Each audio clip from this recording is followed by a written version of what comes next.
And now for our story. It was early evening.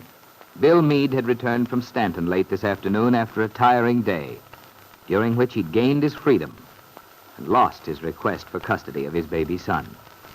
He hadn't really been surprised about that. He'd known from the beginning that it was a very long chance, the possibility that custody of the child would be awarded to him. At least, though the divorce was settled, he was glad to have it over. But he felt weary. He knew he ought to think about the future, make some sort of plan, but not tonight. He ruled against walking into town for dinner. Instead, he heated a can of soup, drank a glass of milk, was just settling down in his one comfortable chair to smoke a cigarette and read the evening newspaper when there was a knock at the door. Bill strode over to open it and found Nicholas Dorn smiling at him, rather self-consciously. Well, hello, Nicholas. Come in. Thanks. Sure you're not busy? No, I was just going to kill a little time reading the evening paper. Sit down, Nicholas. Thanks.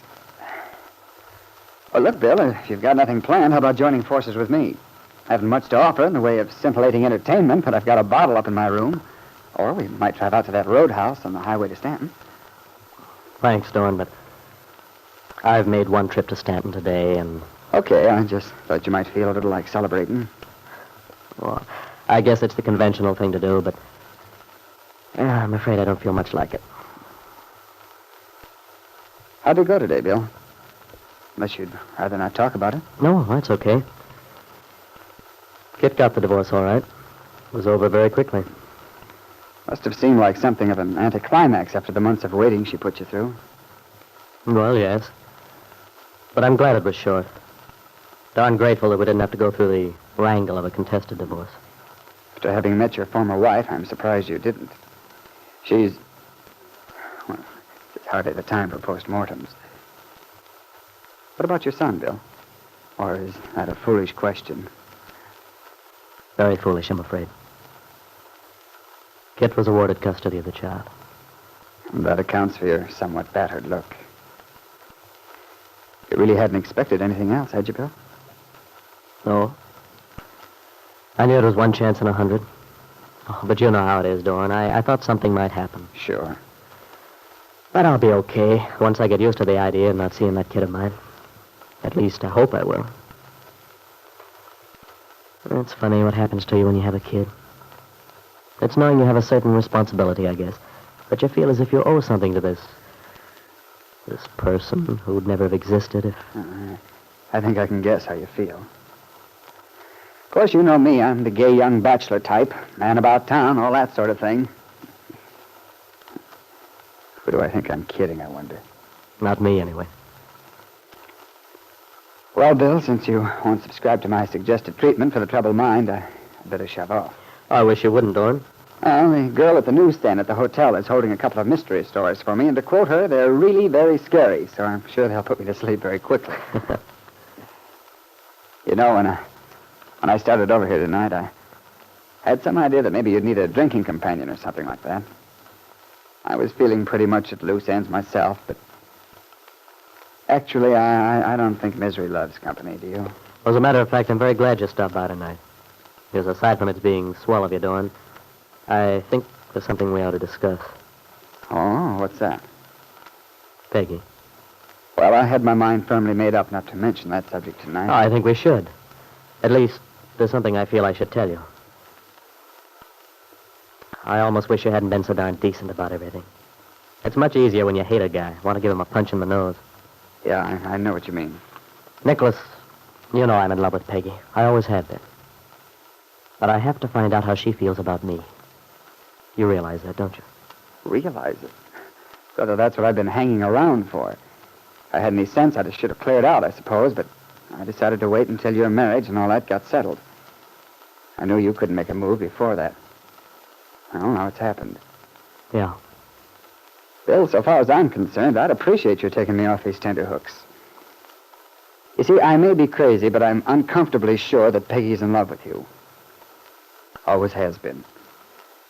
Of course, there's a faint possibility that I'm wrong. You're the only guy who can find that out. This is the darndest setup, Nicholas. I can't wish myself any good luck without at the same time planning to cut your throat. Oh, don't worry about that. I'm not being noble, you know. In fact, I'm being strictly an opportunist.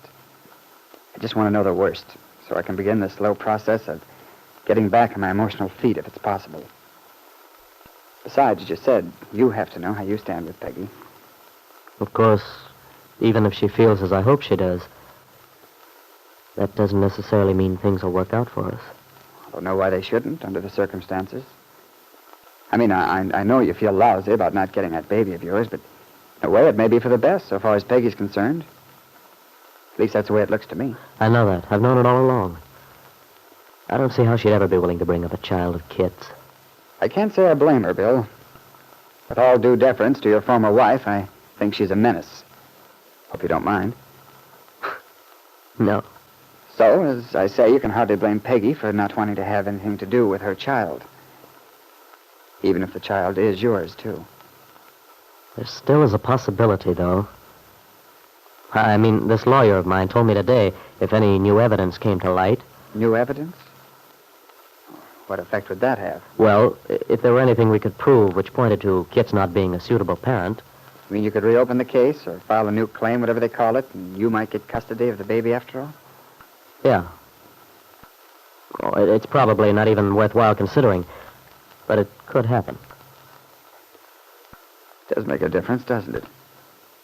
Because if Peggy is in love with you and you did get together on it, and all of a sudden you found out you could have the child anyway. It wouldn't be so good from her standpoint. And yet maybe you think I'm nuts, but I have to take that angle into account. No, I don't think you're nuts. But I'll tell you this, Bill. I'm worried about Peggy. About what she might do if you guys don't talk this thing out. What do you mean? Well, I'm afraid she might do something foolish. Such as marrying me. Well, if that's what she decides, what she wants. Wouldn't necessarily be the thing she wants, Bill. She might do it out of desperation, just to burn her bridges. I've held out as long as I could. If I hadn't, Peggy and I would have been married long before this. I know. You're an amazing guy. Maybe I'm a dope. I just didn't want her to butcher herself up if I could help it. And I've been motivated by a certain amount of self-preservation. It's getting very tough, frankly. I'll tell you something, Bill. I'm rapidly approaching the moment when I'll forget my scruples and marry the girl anyway, whether she's in love with me or not, if I can get her. Nicholas, I've told her I had something to ask her. As soon as I was free. Well, I'll feel a lot better when you go out to the Lane farm and ask the little girl that big question. If by some happy chance I'm all wrong and she doesn't love you, brother, you just watch my dust. So the sooner you find out, the better, as far as I'm concerned. And me. Maybe I could go out there tonight. Fine. And in case you think I'm not wishing you good luck, I'm not.